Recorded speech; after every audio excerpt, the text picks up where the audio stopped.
Convido-os mais uma vez a abrirem as vossas Bíblias, agora no livro de Josué, que é o livro que temos agora estudado. Josué, capítulo 2. E mesmo sentados, vamos ouvir a leitura de todo este capítulo. Vamos procurar prestar atenção àquilo que a palavra de Deus diz, prestar atenção aos detalhes do que lemos.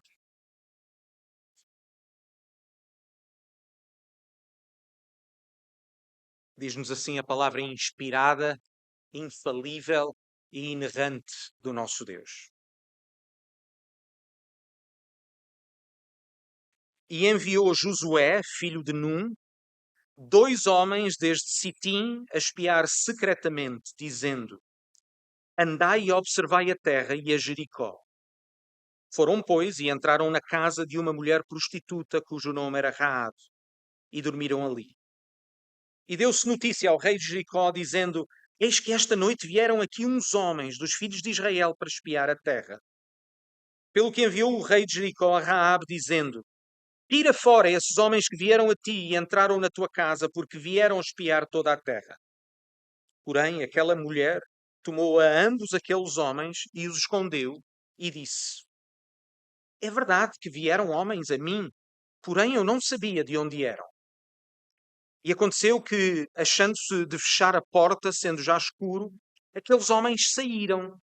Não sei para onde aqueles homens se foram. Ide após eles depressa, porque vós os alcançareis. Porém, ela os tinha feito subir ao telhado e os tinha escondido entre as canas do linho que pusera em ordem sobre o telhado.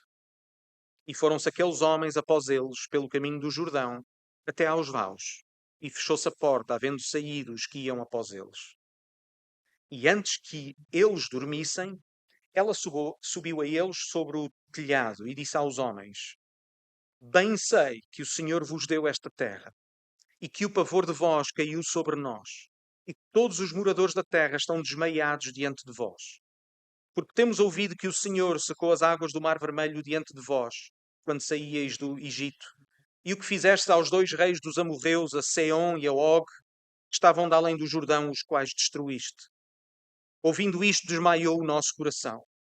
E em ninguém mais há ânimo algum por causa da vossa presença, porque o Senhor vosso Deus é Deus acima dos céus e embaixo na terra. Agora, pois, jurai-me, vos peço, pelo Senhor, pois que vos fiz beneficência, que vós também fareis beneficência à casa do meu pai. E dai-me um sinal certo, de que dareis a vida ao meu pai e à minha mãe, como também aos meus irmãos e às minhas irmãs, com tudo o que têm, e de que livrareis as nossas vidas da morte. Então aqueles homens responderam-lhe: A nossa vida responderá pela vossa até ao ponto de morrer, se não denunciardes este nosso negócio. E será, pois, que, dando-nos o Senhor esta terra, usaremos contigo de beneficência e de fidelidade.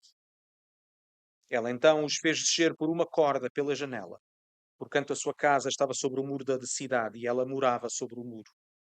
E disse-lhes: Ide-vos ao monte, para que porventura vos não encontrem os perseguidores.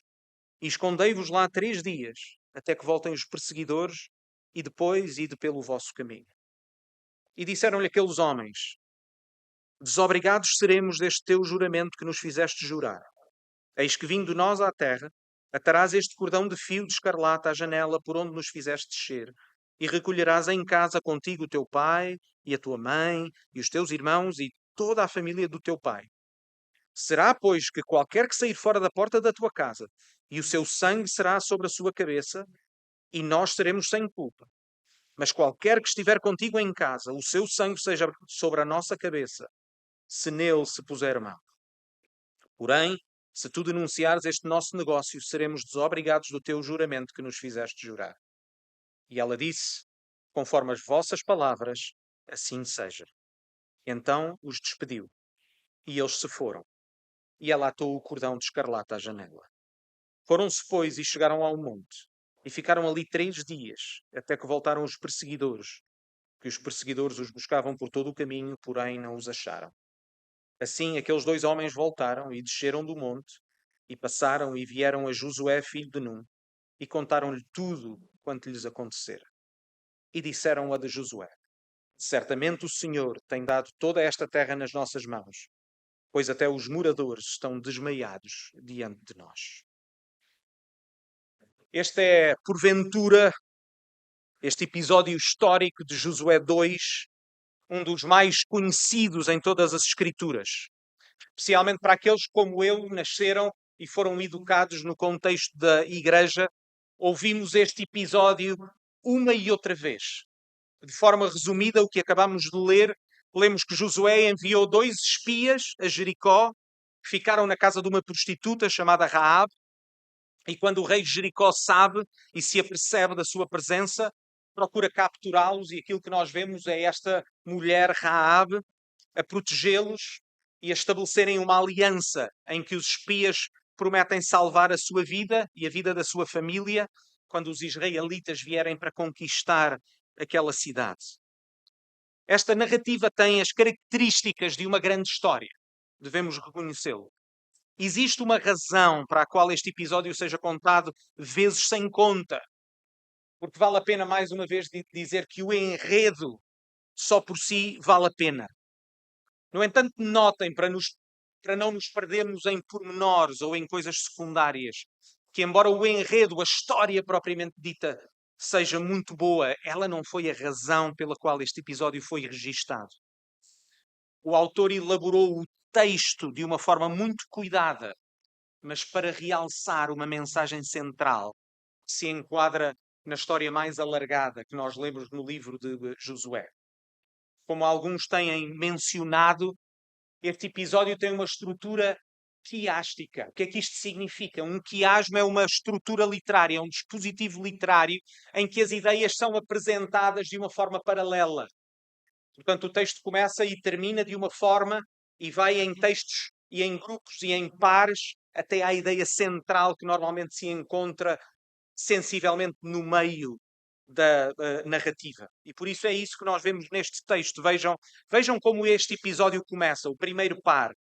O episódio começa com Josué a enviar os espias e termina com o regresso dos espias a Josué, certo? Vemos isso no versículo 1, mas também nos versículos 22 a 24. Eles são enviados e eles regressam. Depois temos o segundo par. Os espias chegam a Jericó e são protegidos. Vejam dos versículos 2 a 7, que encontra o paralelo depois dos versículos 15 a 21, em que os espias continuam a ser protegidos e escapam. E finalmente, número 3, vemos no centro deste episódio, central na sua mensagem, a confissão de fé desta mulher, gentia e prostituta. E vamos utilizar estes 2 paralelos, mais este tema central como os 3 pontos do nosso sermão. Vejam número 1, a soberania de Deus e a responsabilidade de Israel. Vejam mais uma vez o versículo 1 e versículos 22 e 24. O envio dos espias e o seu relatório realçam um dos temas principais do livro de Josué. Nós já tínhamos visto nos primeiros 9 versículos do capítulo 1, o que é que nós lemos? Lemos que Deus, as palavras de Deus a Josué, em que comissiona Josué, tanto com promessas como com ordens. Depois vemos ainda no capítulo 1, vejam dos versículos 10 a 18, em que Josué reflete a sua confiança nas promessas de Deus, sendo ele próprio obediente, dando ordens. As ordens que ele recebeu de Deus são as ordens que ele dá aos oficiais. E agora o capítulo 2 desenvolve este tema e estes paralelos de promessa e fé, de ordem e obediência. Por um lado, todo o episódio do capítulo 2 é pura providência. É providência de Deus. Notem este detalhe. Os espias vão para Jericó e de todos os lugares acabam numa casa desta mulher chamada Raabe. Podiam ter ido para qualquer outra casa e ser encurralados e ser apanhados. Depois vemos também a astúcia desta mulher, Raabe, a proteger aqueles espias. As pessoas procuram-nos e ninguém consegue encontrá-los. Todos os pormenores desta história, todas as repetições mostram-nos como o projeto podia ter acabado em completo desastre, que eles poderiam ter sido apanhados em qualquer momento. No final, os espias sobrevivem miraculosamente para contar a sua história. Mas notem que ao mesmo tempo que vemos a providência de Deus a sustentar aqueles espias, vemos por outro lado que Josué estava a agir de uma forma responsável e prudente. Ele não estava sentado à espera que Deus agisse. Ele estava a ser obediente. Ele estava a preparar da melhor maneira possível para obedecer à ordem que Deus lhe tinha dado. Mais uma vez, irmãos, nós vemos que a soberania de Deus não é desculpa para a nossa passividade. Pelo contrário, porque Deus prometeu, eles podiam obedecer. De facto, o que nós vemos é que o povo de Deus toma posse das suas promessas, das promessas que Deus lhe fez quando obedece. Notem isto, irmãos. A obediência é um meio de tomar posse das promessas que Deus nos faz. Normalmente falamos apenas da fé, mas a Bíblia também nos ensina que a obediência é um meio de tomar posse das promessas de Deus. Não esqueçamos isto. Queridos irmãos, tal como nós vemos neste exemplo, não caiamos nunca na armadilha de pensar que alguma vez receberemos as promessas de Deus sem ser através da obediência. O Deus que promete é o mesmo Deus que ordena. Por isso, a fé está associada à obediência. Não existe uma sem a outra. Acreditamos nas promessas de Deus e tomamos posse delas quando obedecemos. As promessas de Deus são-nos dadas à medida que nós caminhamos com Ele. Agora, notem que esta não era a primeira vez que Israel espiava esta terra. Se conhecerem a história bíblica, se conhecerem a história de Israel antes do livro de Josué, sabem bem que o povo de Israel esteve a vaguear no deserto durante 40 anos, exatamente porque não acreditaram nas promessas de Deus e não obedeceram a Deus. Neste caso específico, estes espias vão espiar a terra e vejam no versículo 24 a conclusão que eles trazem depois de espiar a terra. E disseram a Josué: certamente o Senhor tem dado toda esta terra nas nossas mãos. Palavra de confiança, palavra de certeza. Mas lembrem-se, 40 anos antes, 10 espias tinham concluído exatamente o oposto. Lemos em Números 13, 31 a 33 estas palavras. Porém, os homens que com ele subiram disseram: não podemos subir contra aquele povo porque é mais forte do que nós. E infamaram a terra que tinham espiado perante os filhos de Israel, dizendo: terra pelo meio da qual passamos a espiar é terra que consome os seus moradores. E todo o povo que vimos no meio dela são homens de grande estatura. Também vimos ali gigantes, filhos de Anak, descendentes dos gigantes. E éramos nós aos nossos olhos como gafanhotos. E assim também éramos aos seus olhos. Irmãos, o que é que os relatos acerca da mesma terra, com os mesmos dados, foram tão diferentes? O grande contraste, irmãos, entre o que eles veem, o que concluem, é o resultado das lentes com que veem a sua realidade e as suas circunstâncias. Os olhos da fé e os olhos da incredulidade. Os olhos da fé têm a capacidade de ver as promessas de Deus e de tomar posse delas. Os olhos da incredulidade só conseguem avaliar as circunstâncias. Assim concluímos, irmãos, que nós recebemos as promessas de Deus pela fé, manifestada na nossa obediência. Porque acreditaram nas palavras de Deus, eles enviaram os espias. Porque obedeceram, Deus confirmou as suas promessas.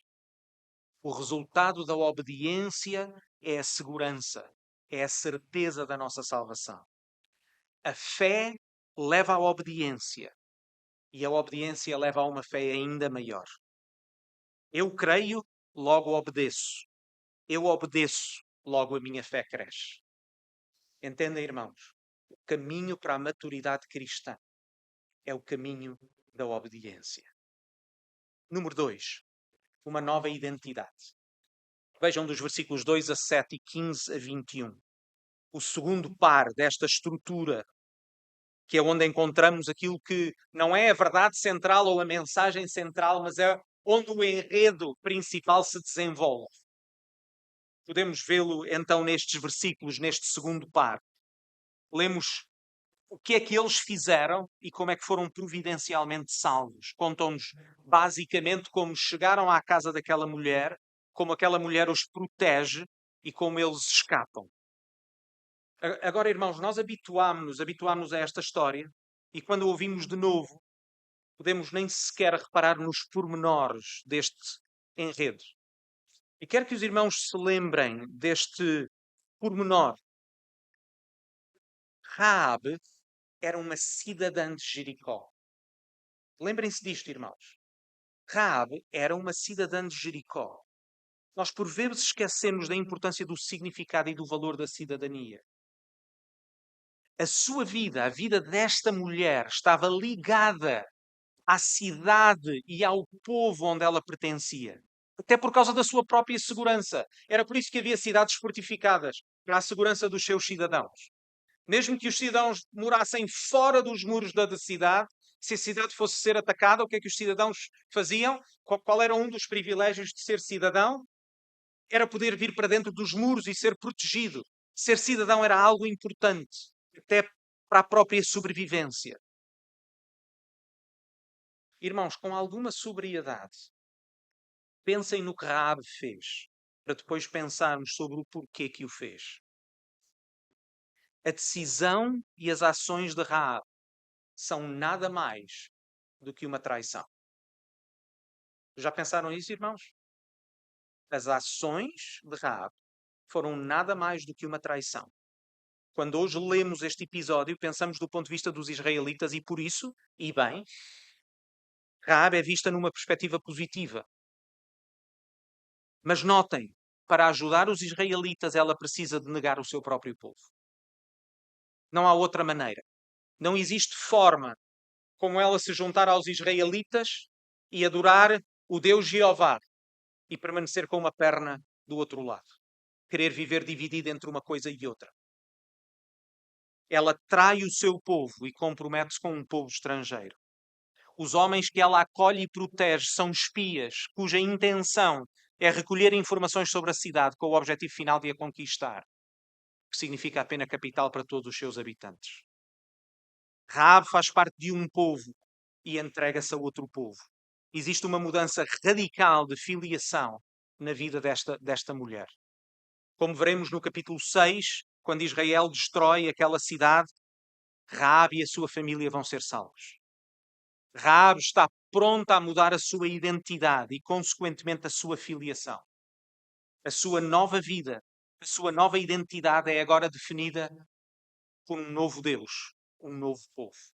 Deixem-me destacar dois aspectos da mudança da identidade desta mulher para aplicarmos às nossas vidas. Em primeiro lugar, a nova identidade de Raabe significava, então, mais uma vez, que ela ficaria a fazer parte de um novo povo. Temos de reconhecer que a cultura ocidental tem muita dificuldade em compreender esse aspecto comunitário da nossa identidade. Notem que nas Escrituras, as pessoas são normalmente identificadas pelos seus laços comunitários. Já notaram isto, irmãos? O próprio Josué é apresentado como, imediatamente?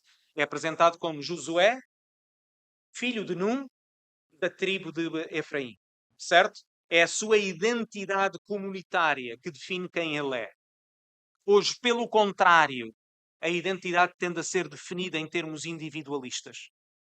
Notem como toda esta discussão atual acerca do género e da sexualidade é um exemplo claro disso. Sabem, irmãos, no passado, a homossexualidade era algo que se fazia. Hoje, tende-se a pensar que ser homossexual é algo que se é.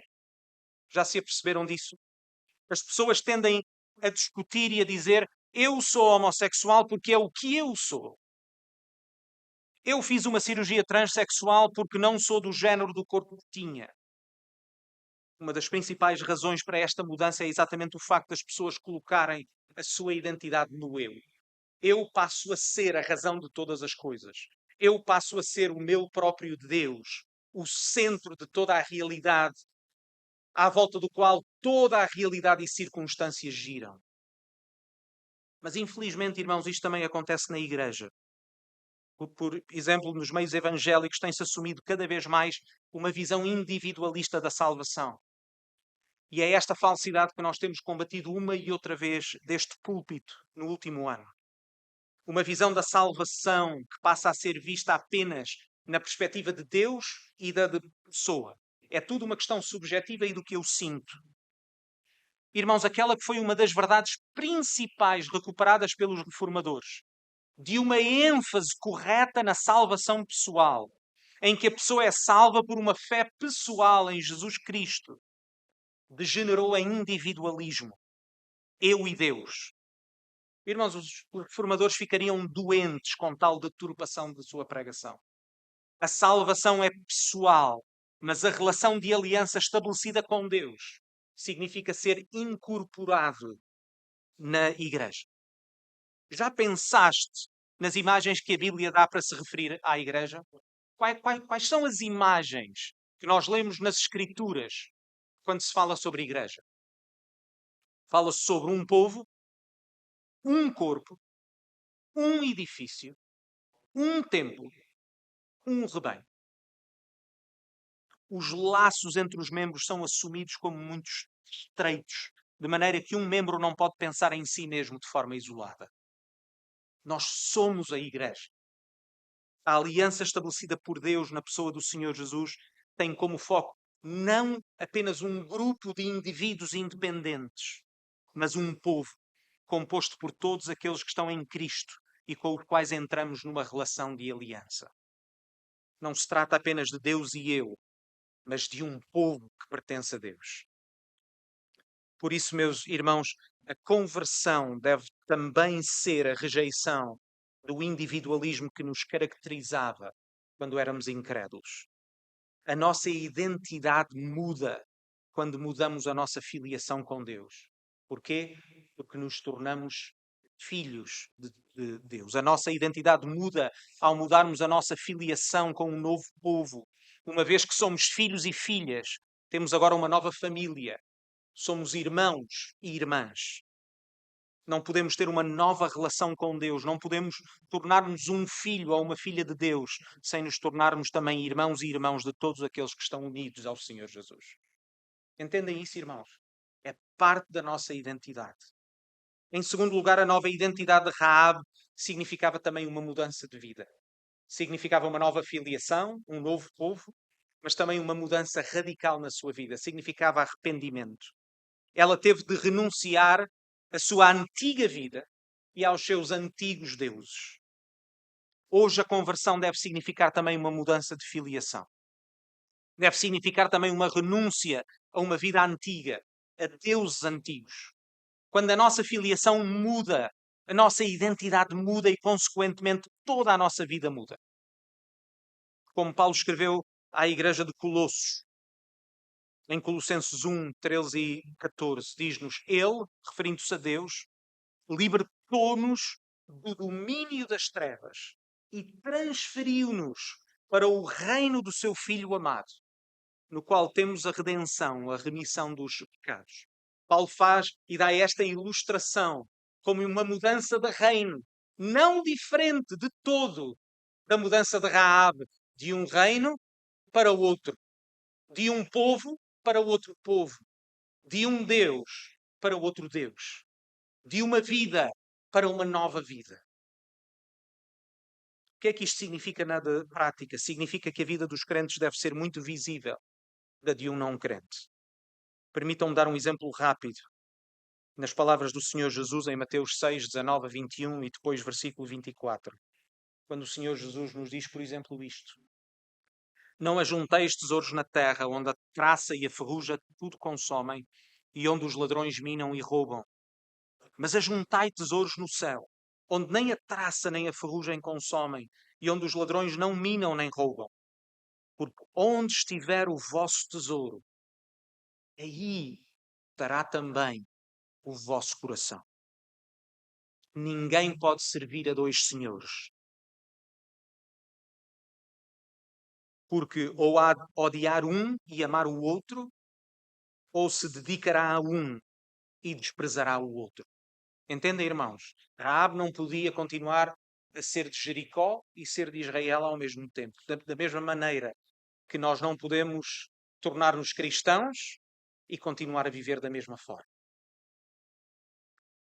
Devemos perguntar-nos: onde está o nosso tesouro?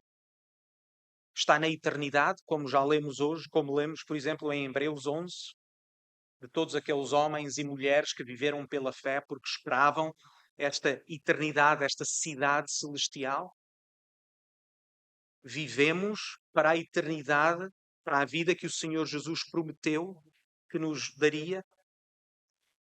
Essa vida para a eternidade é evidente na nossa vida terrena? É possível que as pessoas à minha volta se apercebam disso? Na forma como eu utilizo o meu tempo, as prioridades da minha vida, a forma como utilizo o meu dinheiro? Ou, por outras palavras, deixem-me colocar de uma outra forma, será que utilizas todos os teus recursos, tempo, energia, capacidades, dinheiro, para investi-lo em coisas terrenas, em coisas celestiais ou em coisas terrenas? Onde está o teu coração? Tal como Raabe precisou de negar a sua antiga identidade e o seu povo para uma nova identidade, os crentes hoje também devem compreender que a conversão significa uma mudança completa. Não por acaso o Senhor Jesus exortou-nos a que contássemos o custo do que significa ser seu discípulo. Porquê? Porque ao contarmos o custo, só se olharmos para o Senhor Jesus e compreendermos a excelência do Senhor Jesus, compreenderemos então que tudo o resto pode ser deixado para trás, mesmo aquelas coisas que nós achávamos tão valiosas, porque o Senhor Jesus vale mais. Número 3, uma fé verdadeira. Vejam os versículos 8 a 14, que é uma das confissões de fé mais longas registadas nas Escrituras. O centro de toda a mensagem deste episódio, principal razão pela qual ele foi registado. Parem no texto, a ênfase, notem a ênfase de todo o episódio, de forma interessante. O que é que acham que normalmente as pessoas mais darão importância no meio deste episódio? As pessoas querem saber acerca dos espias, como é que a Terra foi espiada, querem com curiosidade saber os detalhes de como as coisas aconteceram. Curiosamente, a narrativa e o autor não dá importância nenhuma a essas coisas. A ênfase não está nos espias, porque nem sequer sabemos os seus nomes. A ênfase não está na espionagem em si. Não temos quaisquer pormenores sobre como esta terra foi espiada. Todo o acontecimento passa-se e centra-se nesta mulher, Raabe, que para além de Josué é a única personagem mencionada pelo nome neste capítulo. Em particular, o episódio centra-se na sua confissão de fé, na aliança estabelecida entre esta mulher, que era gentia, ou seja, estrangeira, não era de Israel, e era prostituta, tinha uma má vida, tinha uma má fama. A sua confissão de fé é o cerne de todo o episódio. E ponto, notem isto, irmãos, a ponto de Raabe se tornar um exemplo de verdadeira fé que deve ser imitado até pelos cristãos hoje. Já pensaram que Raabe, por nome, é uma das personagens mais citadas no Novo Testamento como exemplo? Temos, por exemplo, Hebreus 11:31, que já lemos hoje, quando nos diz: pela fé, Raabe, a prostituta, não morreu com os incrédulos, acolhendo em paz os espias. Fé. Mas vejam ao mesmo tempo este equilíbrio em Tiago 2, 25 e 26. De igual modo, Raabe, a prostituta, não foi também justificada pelas obras quando acolheu os emissários e os despediu por outro caminho? Porque assim como o corpo sem o espírito está morto, assim também a fé sem obras é morta. Raabe, um exemplo de fé, um exemplo de obediência, em que a fé e as obras dão as mãos dadas. A confissão de fé e as ações de Raabe retratam-nos vários aspectos de uma fé verdadeira. Tempo para autoexame. Estamos prestes a juntos virmos à ceia, à mesa que o Senhor nos prepara, a tomarmos o pão e o vinho, que são a representação da morte do Senhor Jesus, o corpo que ele ofereceu, o sangue que ele derramou para perdão dos nossos pecados. E o que é que as Escrituras nos ensinam? Ensinam-nos a examinar-nos a nós mesmos antes de tomarmos o pão e o vinho, para podermos confessar os nossos pecados. Vamos refletir um pouco sobre o que é uma fé verdadeira. O que é uma fé verdadeira? Quais são os aspectos de uma fé verdadeira que vemos em Raab? Número 1, a fé vem pelo ouvir. Vejam os versículos 9 e 10. E disse aos homens, disse Raab aos homens, bem sei, primeira pessoa do de singular, ela diz, eu sei, bem sei, que o Senhor vos deu esta terra, e que o pavor de vós caiu sobre nós, e que todos os moradores da terra estão desmaiados diante de vós. Porque temos ouvido que o Senhor secou as águas do mar vermelho diante de vós, quando saíeis do Egito, e o que fizestes aos 2 reis dos amorreus, a Seom e a Og, que estavam de além do Jordão, os quais destruístes. Bem sei, porque temos ouvido. A razão pela qual Raab acreditou foi porque Raab primeiro ouviu. O padrão continua exatamente o mesmo hoje. Para que alguém se possa arrepender dos seus pecados, para que alguém possa colocar a sua fé em Jesus, precisa de ouvir acerca de Jesus. É exatamente isso que as Escrituras nos ensinam. Romanos 10, 13 a 17, lemos estas palavras do apóstolo Paulo. Porque ele está a citar Joel nesta primeira citação. Porque todo aquele que invocar o nome do Senhor será salvo. Mas agora ouçam, irmãos. Paulo diz, como, pois, invocarão aquele a quem não creram? E como crerão naquele de quem não ouviram? E como ouvirão se não há quem pregue? E como pregarão se não forem enviados? Como está escrito, quão formosos os pés dos que anunciam a paz, dos que anunciam coisas boas. Mas nem todos obedecem ao Evangelho, pois Isaías diz, Senhor, quem creu na nossa pregação? De sorte que a fé é pelo ouvir, e o ouvir pela palavra de Deus.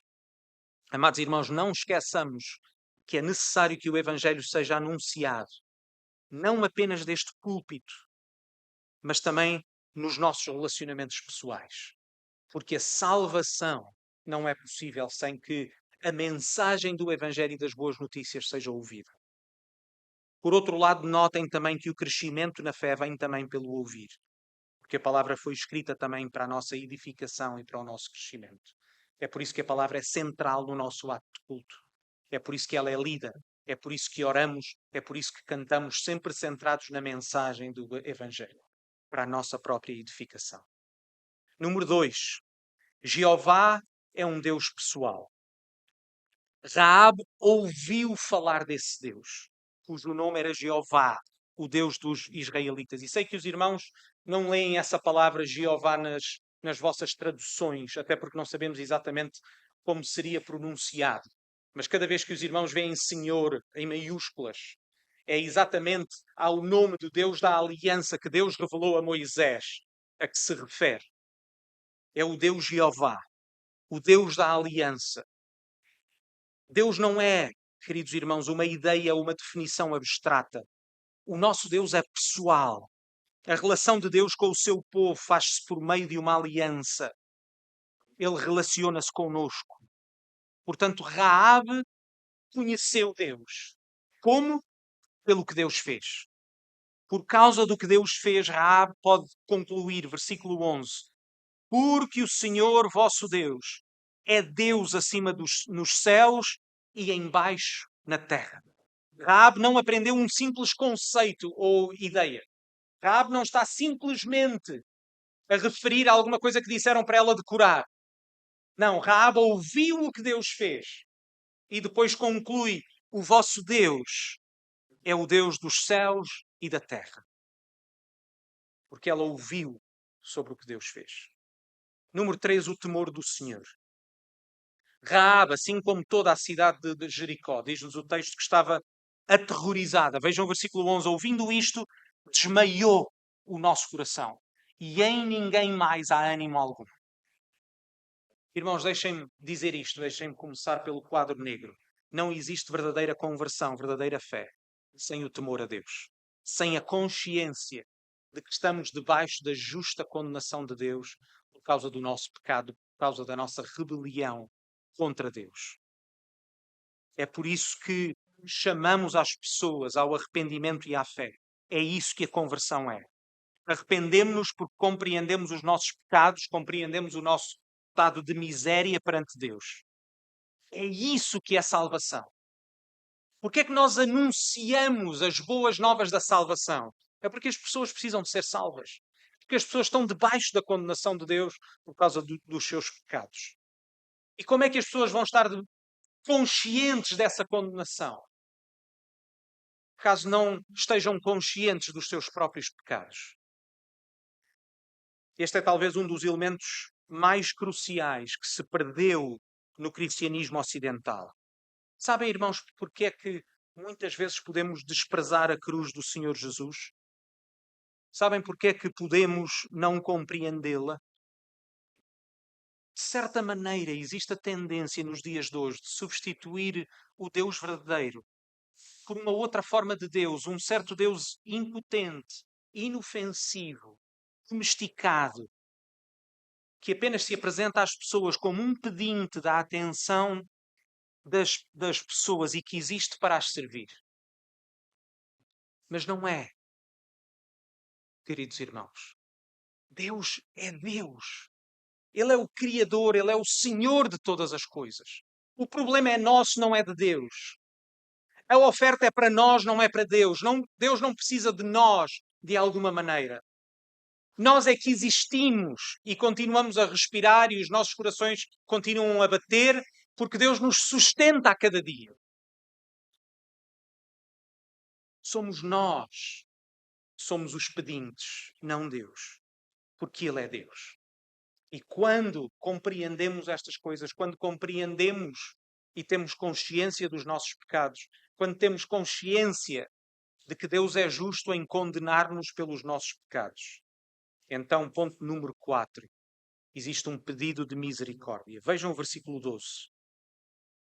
Agora, pois, jurai-me, vos peço pelo Senhor, pois que vos fiz beneficência ou misericórdia, que vós também fareis beneficência à casa do meu Pai. Notem, irmãos, embora o medo seja o início do conhecimento e da sabedoria, o temor a Deus, como nos diz Provérbios, esse não é o seu objetivo, esse não é o seu fim. Porquê? Porque lemos ao mesmo tempo nas Escrituras que o amor lança fora o medo. Porquê? Porque quando vimos a Deus com pedido de misericórdia e quando recebemos o seu perdão, não mais precisamos de viver em medo. O medo leva, o temor a Deus leva a um apelo à sua misericórdia. Mais uma vez, notem que a nossa fé é uma fé ativa. Raabe não simplesmente soube um conjunto de informações e ficou parada. Não, ela agiu de acordo com a sua fé, de acordo com aquilo que ela sabia e de acordo com aquilo que ela acreditava. Com base no seu conhecimento, Raabe pede misericórdia. Por favor, sejam misericordiosos comigo. Ela é confrontada com Deus, ela é confrontada com a vinda do julgamento deste Deus sobre ela e sobre o seu povo. E o que é que ela faz? Ela pede misericórdia. Irmãos, notem isto, a mensagem de condenação não é um fim em si mesmo. Deus quer que as pessoas saibam que são pecadoras. Deus quer que as pessoas saibam que estão debaixo da sua condenação. Para quê? Para que se arrependam e confiem no Senhor Jesus como seu único e suficiente Salvador. O medo do castigo não é o fim. A misericórdia e a graça são o fim dos planos de Deus para o seu povo. Finalmente, número 5, as suas palavras coincidem com as suas ações. Pensa nisto. Quanto é que Raabe colocou em jogo com as suas ações? O que é que achas que teria acontecido se Raabe tivesse sido apanhada em traição? Ainda assim, Raabe arriscou a sua vida. Porquê? Porque a sua fé em Deus era tal que valia a pena colocar a sua própria vida em risco. com o objetivo de a ganhar. O mesmo se passa hoje conosco. O conhecimento e a salvação que temos no Senhor Jesus são tão dignos, tão valiosos, tão preciosos, que valem a nossa vida. Porque Jeová é o Deus do céu e da terra. Raabe está a comprometer-se com o melhor, com a maior segurança que pode ter. E o mesmo se passa connosco, amados irmãos. Haverá alguma coisa neste mundo que possa ser comparada ao Senhor Jesus? Existe alguma coisa neste mundo que possa ser comparada à esperança que nós temos nele? Haverá alguma coisa comparada com as suas promessas? Ou não? Amados irmãos, não troquemos nada deste mundo pelas promessas que Deus tem para nós. Não deixemos que nenhum prazer neste mundo substitua a verdadeira alegria que nós temos no Senhor Jesus. Não deixemos que o amor por qualquer coisa neste mundo substitua o amor maior que Deus tem por nós, manifestado em Ele ter oferecido o seu Filho Jesus para morrer em nosso favor, em nosso lugar. Abandonemos todas as coisas deste mundo para procurar e dedicar-nos a Jesus, porque Ele é fiel e porque Ele dará graciosamente tudo o que nós verdadeiramente necessitamos. Deixemos todas as coisas deste mundo para procurar o Senhor Jesus, que é mais excelente do que qualquer outra coisa. Entendem, irmão? Entendem que Raabe teve que colocar em causa toda a sua vida porque ela acreditava que haveria algo melhor. Da mesma forma, nós temos a certeza desse algo melhor, que é o Senhor Jesus. Por que é que ainda continuamos tantas vezes deslumbrados com coisas que são inferiores? Por fim, irmãos, sabem, alguns académicos comentam o facto, e penso que de forma equilibrada, de forma apropriada, que o capítulo 2 até nem parece, se olharmos de uma forma superficial, não parece importante no conjunto da história de Josué. Já pensaram nisto? Imaginem, façam este exercício. Retirem o capítulo 2 do livro de Josué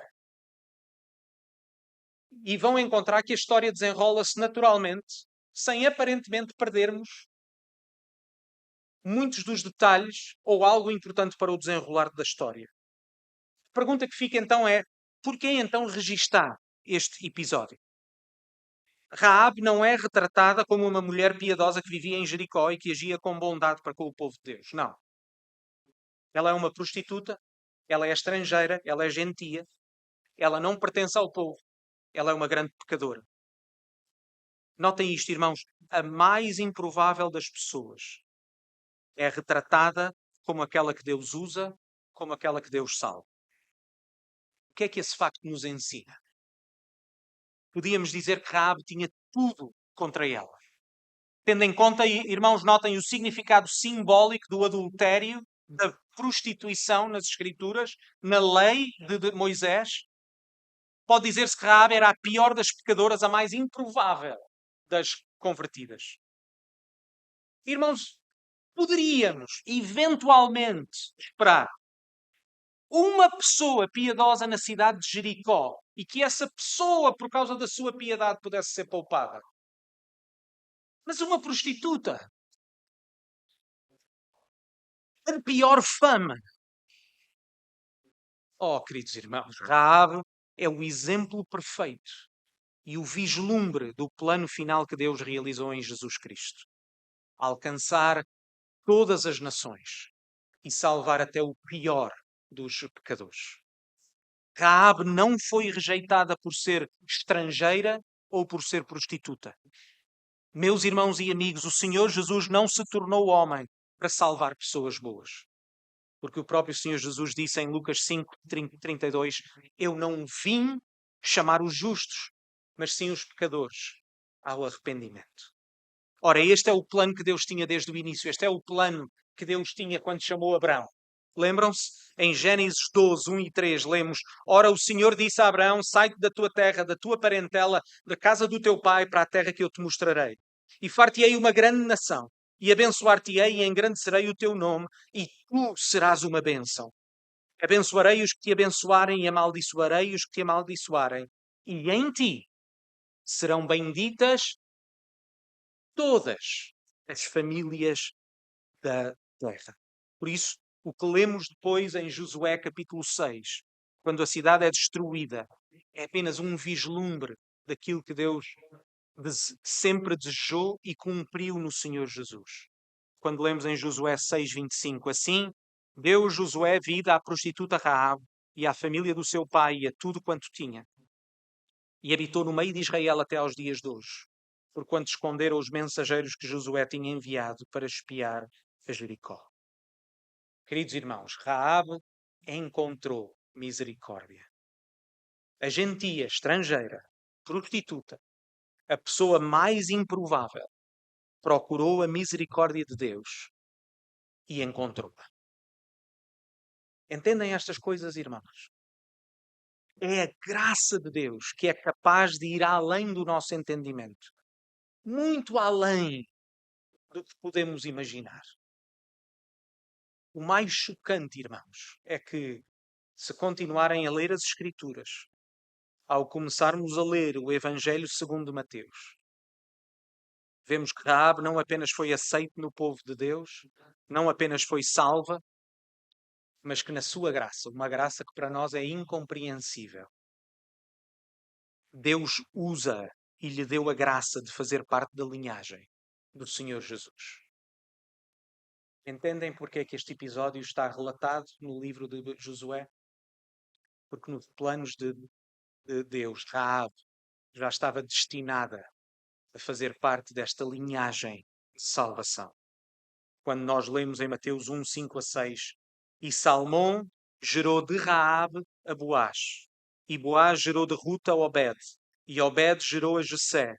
Jessé gerou ao rei David, e o rei David gerou a Salomão, da que foi da mulher de Urias. Irmãos, notem isto. Na genealogia de Mateus, apenas 4 mulheres são mencionadas pelo nome. Uma delas, Raabe,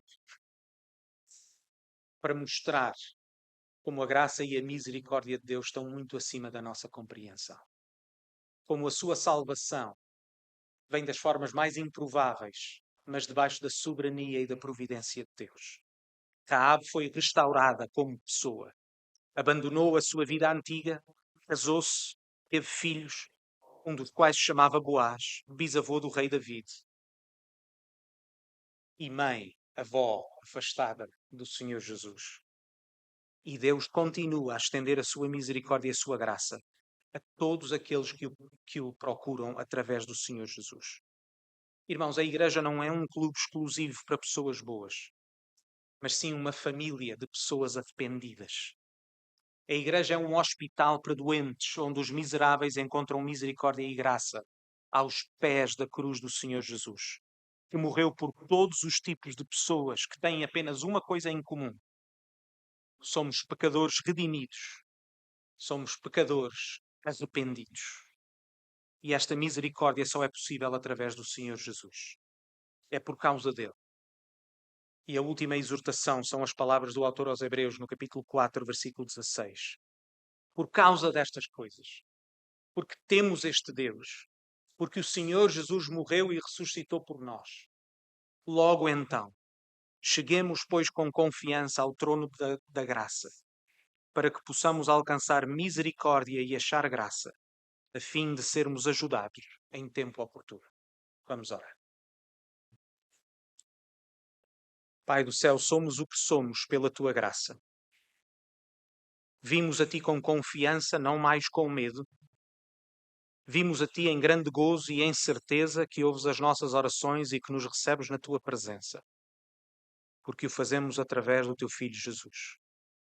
Por isso, ó Pai, agora que nos preparamos para te obedecer mais uma vez ao tomar a ceia que representa o corpo e o sangue do teu Filho naquela cruz, nós pedimos que, assim como nós materialmente, fisicamente, comemos o pão e bebemos o vinho, tu nos possas alimentar espiritualmente, para sairmos deste lugar encorajados, mas para sairmos deste lugar também com uma maior consideração do valor do Senhor Jesus, com uma maior consciência e conhecimento de que esperamos por aquela cidade celestial que o teu Filho prometeu, para que possamos viver esta vida de uma forma que te agrade, sempre prontos para darmos a razão da nossa fé, sempre prontos para anunciar esta mensagem de salvação e de esperança.